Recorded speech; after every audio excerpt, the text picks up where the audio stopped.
یقین مانے میں جب بھی کوئی سلیمان کے قدرتی جلغوزوں کے جنگلوں کی اسی طرح بے دریغ اور مسلسل کٹائی کو دیکھتا ہوں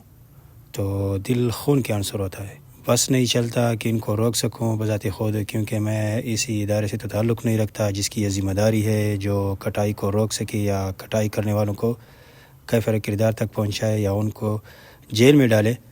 مگر بحیثیت ایک علاقائی فرد صرف اکثر لوگوں کو یہی کہتا ہوں کہ خدا کے لیے اس جنگل کو تباہ مت کرو۔ یہ پاکستان ہی نہیں، پورے ایشیا کا سب سے بڑا قدرتی جلغوزوں کا جنگل ہے۔ اب یقین مانیں یہ جو کوئی سلیمان کا پہاڑی جنگل ہے جو قدرتی جلغوزوں کا ہے، یہ پاکستان کی 3 صوبوں میں پھیلا ہوا ہے، خیبر پختونخوا، بلوچستان اور پنجاب میں۔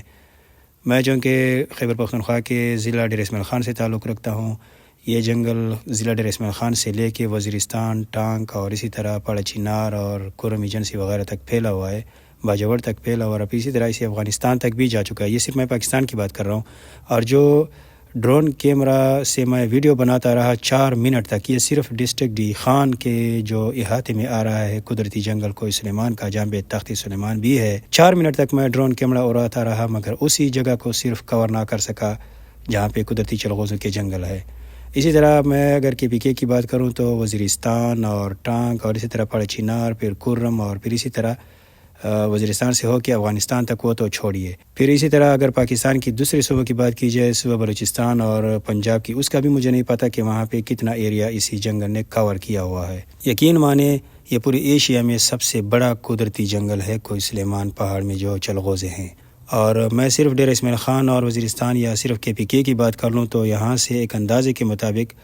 2000 سے 2500 من تک سالانہ صاف ستھرا کیا ہوا چلغوزے کا جو پھل ہے وہ حاصل کیا جاتا ہے۔ چلغوزے کے صاف ستھرے پھل کی میں اسی لیے بات کر رہا ہوں کیونکہ کچھ ایسی جگہ ہیں، چٹانیں ہیں، پہاڑ ہیں، جہاں پہ چلغوزے کا پھل تو نظر آ جاتا ہے مگر اس تک انسانی رسائی نہیں ہوتی، ہیلی کاپٹر کے ذریعے ہی اس کو کاٹا جا سکتا ہے۔ میں صرف صاف ستھرے چلغوزے کی بات کر رہا ہوں جو ہموار سطح پہ ہے، جس